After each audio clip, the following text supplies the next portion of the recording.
Hey friend, and welcome back to my channel. I'm excited for our video today because I'm going to be telling you a little bit about what God has called me to in this next season. And I really feel like it applies to those of you here watching this video. A couple weeks back, God told me that He was moving me from a season of simply maintaining to sustaining. And that's why I had become so frustrated and felt like everything was kind of in shambles because there were a lot of things that had become status quo to me that were changing. And I looked at it as a bad thing. But what God had to show me was that He was moving me from a season of just maintaining things to sustaining. Immediately, I went to Webster's dictionary to look up the definition of the word sustain. Now, um, this isn't even part of my lesson, like my notes or my stuff here, but major key alert. Like when God says something to me, when He's like, no, girl, because I'm sustaining you, I don't assume that I know the definition. Like I always go look because He does not waste words. Everything He says has meaning. And so I make sure that I am completely understanding. And I encourage you to go to Merriam Webster and look up the definition of sustain, because the way my jaw dropped when I saw that one of the definitions of sustaining in the dictionary is to bear under or to suffer or to undergo, I said, oh, endurance. Here we are again. Perseverance. Here we are again. Okay. So I want to give you a definition of the word sustain, and I want you to hear this and hear the totality of it. So it says to sustain is to uphold and strengthen through continuous support, enabling endurance and growth even under pressure. It involves providing what is necessary to persevere, not just to survive, but to thrive, especially in seasons of challenge. Sustaining carries the weight of what cannot be borne alone, ensuring stability and renewal even in hardship. And so I love Psalm 55 and 22, where it says, cast your burden to the Lord and He will sustain you. He will never let the righteous be shaken. When we talk about things that are burdens, right? This word burden in the Hebrew, it is our portion that God has given us. And a lot of times we love to talk about our portion in terms of like, I'm going to get my stuff. But with everything that God allows us access to, there's a level of responsibility. So, okay, you want that new position, you want that new job. Well, there is a burden of responsibility, and not even a bad burden, but you should feel a level of responsibility to show up, do that position well, to serve the people well, the organization well. You should feel a burden to show up well as a mother, a sister, as an auntie. There should be this desire, this weight, because it is a privilege to have access to God's people, right? He loves people more than anything. And we have access to God's most valuable possessions in terms of our community, in terms of how we interact with people. And we should have a burden as believers, especially to show up and love people the way that God calls us to love, to demonstrate His love as the hands and feet here on the earth. And so all burdens aren't bad. We have to make sure though that as we are taking part in these burdens, as we're taking up our cross, that we're casting our cares back to the Lord and allowing Him to be the one to sustain us. And so when we talk about what the word sustenance means, or to sustain, it means to uphold, nourish, fully support even under pressure. And so Psalm 55:22, it really speaks to God's sustaining power, right? We hear like God is a keeper. Like, no, like God has kept me this year between school, work, personal, like this year it has been okay. It has been.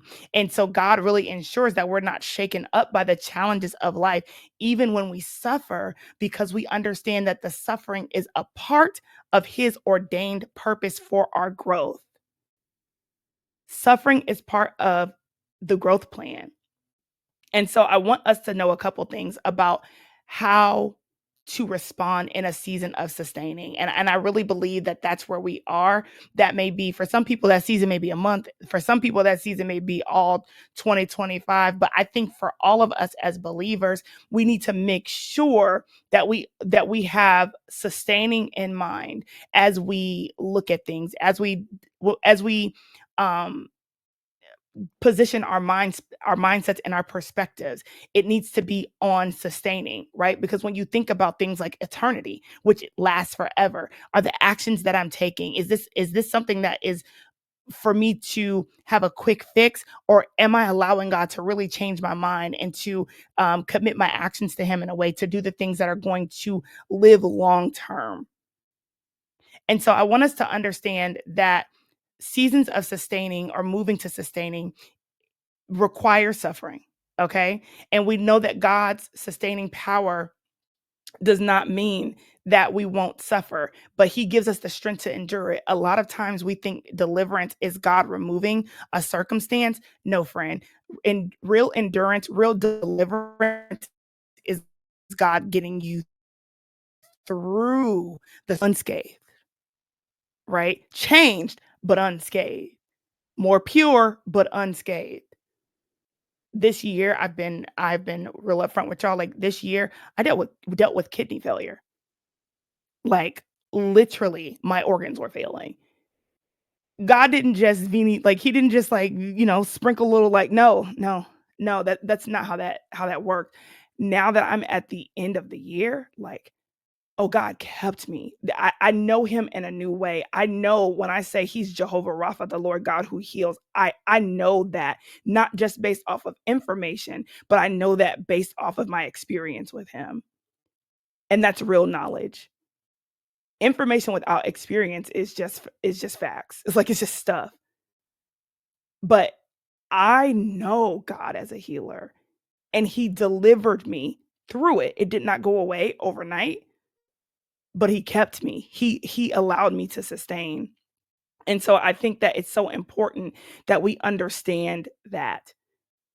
And so when you're in these seasons, you know that God is growing you spiritually, mentally, and emotionally. We should get excited when we are seeing God start to kind of shake things up, especially after we pray, because it means he's moving. That means that the answer is yes and amen. Just because we haven't gotten to the result yet, we struggle. And so in Romans, Paul writes in Romans 5:3-5, he talks about how suffering produces endurance, endurance produces character, and character strengthens hope. And so if we're going to sustain, it requires us embracing the fact that hardship is not random, but it is purposeful, and it's refining us to draw closer to the Lord. So when you're in a season of sustaining, you need to be fully committed to surrendering to the Lord. You need to be humble. And humble doesn't mean that you're not standing in the gifts and the strength that God is giving you. Your humility is you not choosing to follow God's governance and not your own. I'm being deliberate. Like I know I could do whatever I want, but I'm going to have enough humility to do what God called me to do. Right now, as I'm recording this, I want to be downstairs watching wrestling. Okay. As soon as I get done, that's what I'm about to go do. But humility is me saying, no, God, you gave me an assignment. I'm gonna do that first. Okay. I didn't did it all. I want to make sure that when I sit down, I've completed all of your assignments. I went to clinic today, served them babies and them families like you called me to. And now I'm here serving on this platform. And then I can go do what I would like to do. That's real humility. It's submitting to the governance of God and not to what I want to do all the time. And then also, a season of sustaining requires gratitude. You're going to build resilience, right? This is why in James 1:2-4, we talks about how suffering gives you a perseverance and hope, and we're perfected in that. We need to make sure that we're focusing on being renewed.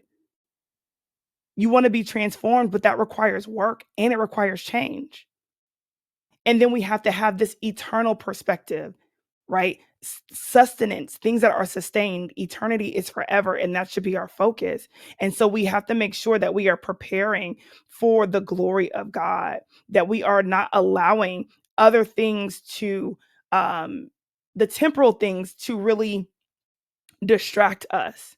Because a lot of us, friend, are burnt out because you're trying to maintain something that God is sustaining. He's like, no, I'm actually changing this. Like, let go, because I'm actually changing this for my glory. I'm changing this because I said so. I'm changing this because it's time. I'm changing that job, that relationship, the way that you deal with the people, because I'm trying to build something that's going to outlive your expectations, that's going to outlive all the things that you think. And so burnout happens when we are striving to maintain something in our own strength that God is trying to sustain through change. Maintenance focuses on keeping things where they are, often out of fear or comfort, but sustaining requires surrender and trust, and it involves transformation. So a lot of us are like, God, I want my purpose. I want to feel transformed. I want to feel renewed. And He's like, bet, get rid of all this. I'm about to shake things up. And we then are working so hard to hold on to something that God is calling us to let go. We are done maintaining, and we are moving into a heart posture where it's like, God, I want only the things that you're going to sustain. I don't want to just survive. I'm trying to thrive. And so a lot of people exhaust themselves because you're clinging to routines, you're clinging to relationships, and you're clinging to responsibilities that God is transitioning.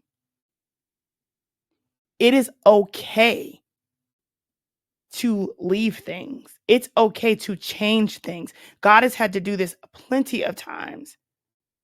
Go back and look at some of my old YouTube videos. Look at my podcast is a great example. It used to be God Goes and Girl Talk. At that time, that was what God had called me to do. Then He said, hey, girl, we got to change it.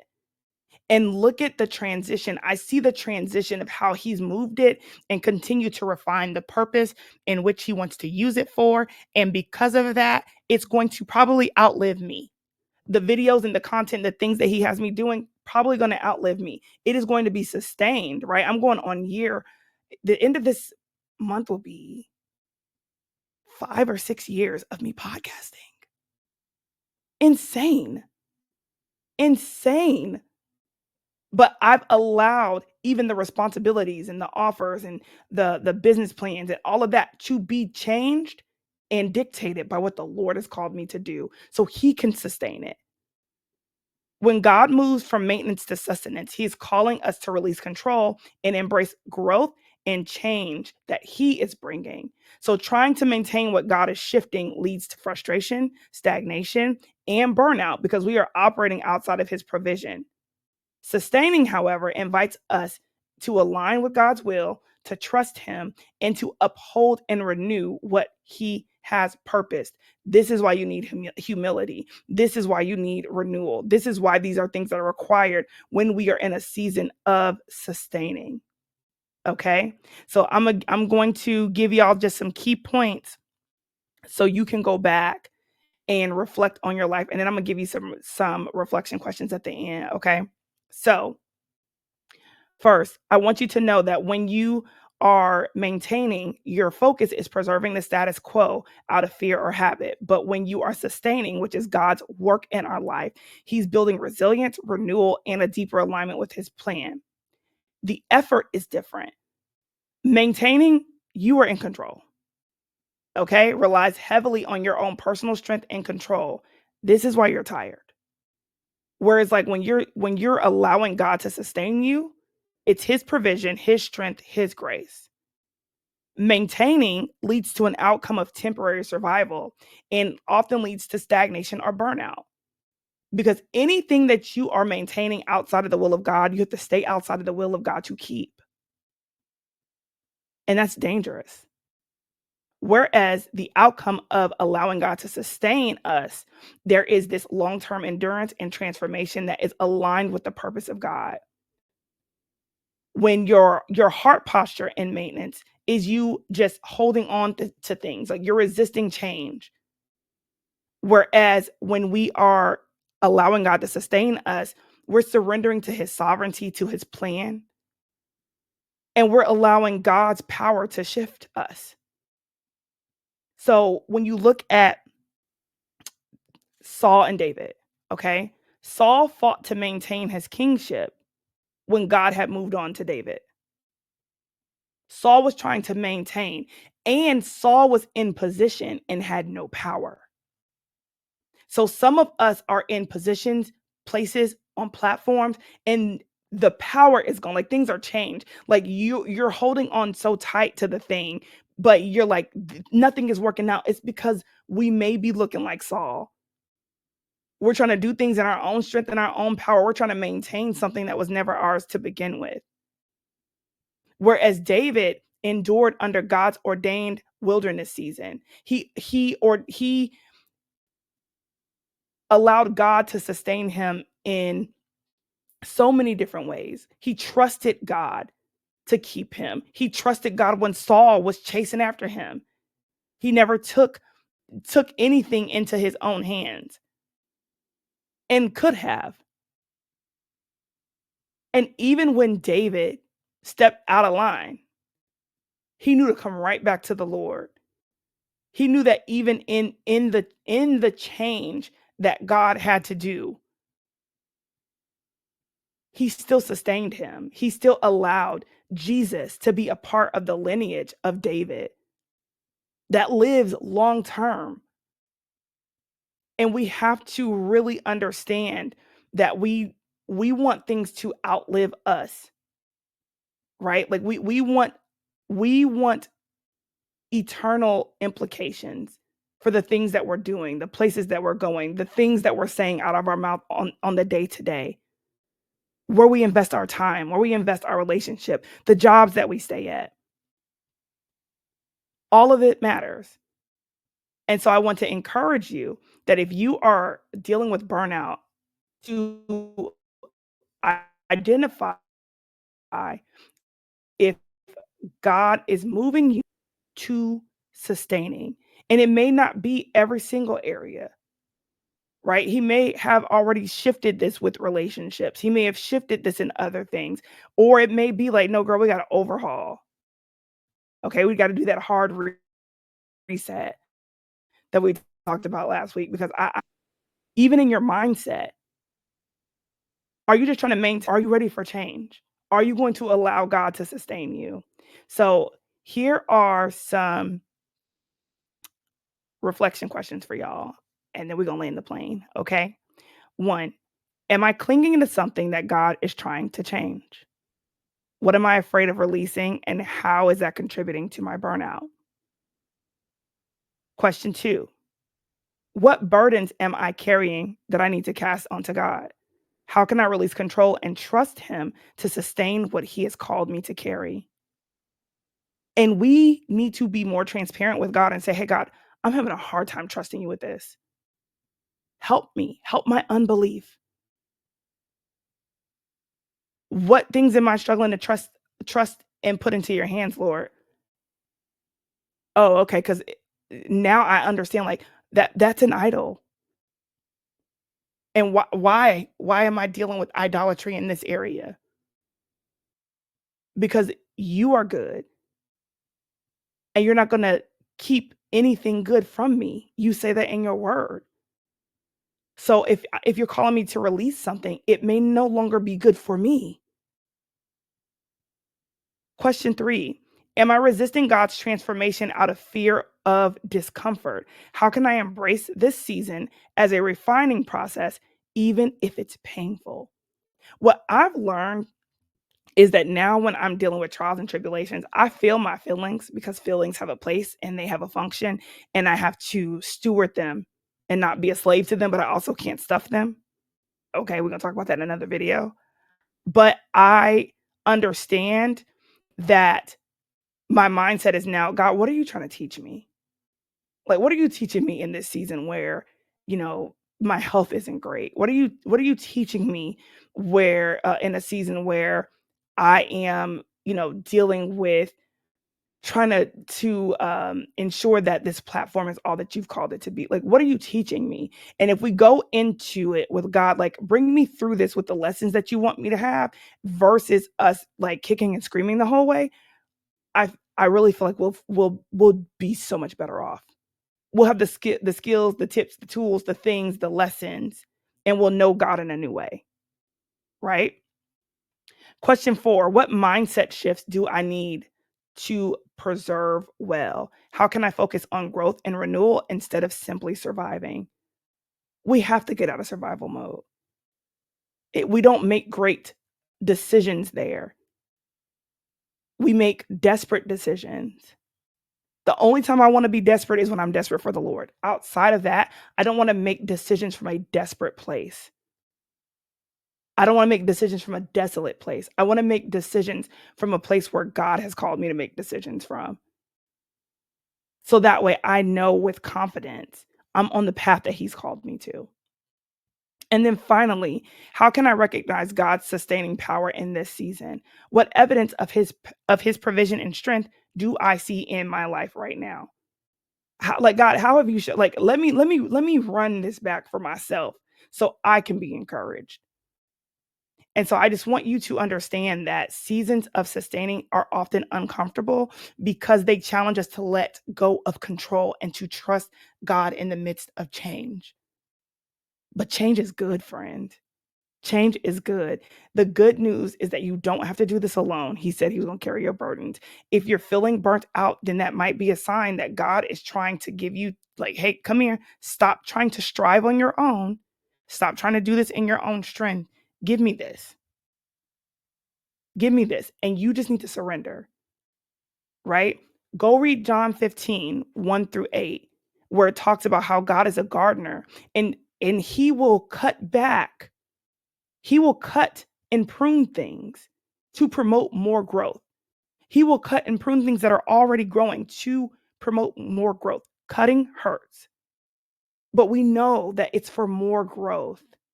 We know that it's for the overall health of the plant. We know that more fruit will come. And a lot of times we're holding on to the status quo, but God's like, you just asked me for more. I'm trying to make room for more. You won't allow it. And so I want to encourage you to keep a mindset that is focused on sustaining, to live your life that is one that is like, God, I want to be sustained. Okay, I'm not trying to be like Seeley all my life. I had to fight. I don't want it. I don't want it. I don't want to be like the color purple. I don't want it. Okay. We are going to have to endure, but I get to do that under the sovereignty of God because He's going to carry my burdens. And I think that once we understand that all things work together for our good and we believe that us having to maintain things will be at the back of our mind. The only thing that you have to do, friend, is be obedient. The results are all on God. And that's such a weight taken off of our shoulders. And so I pray that as we go into this next season, into this next year, you take the time and you reflect and you move from not simply maintaining, but sustaining. I love you, friend, and I'll talk to you later.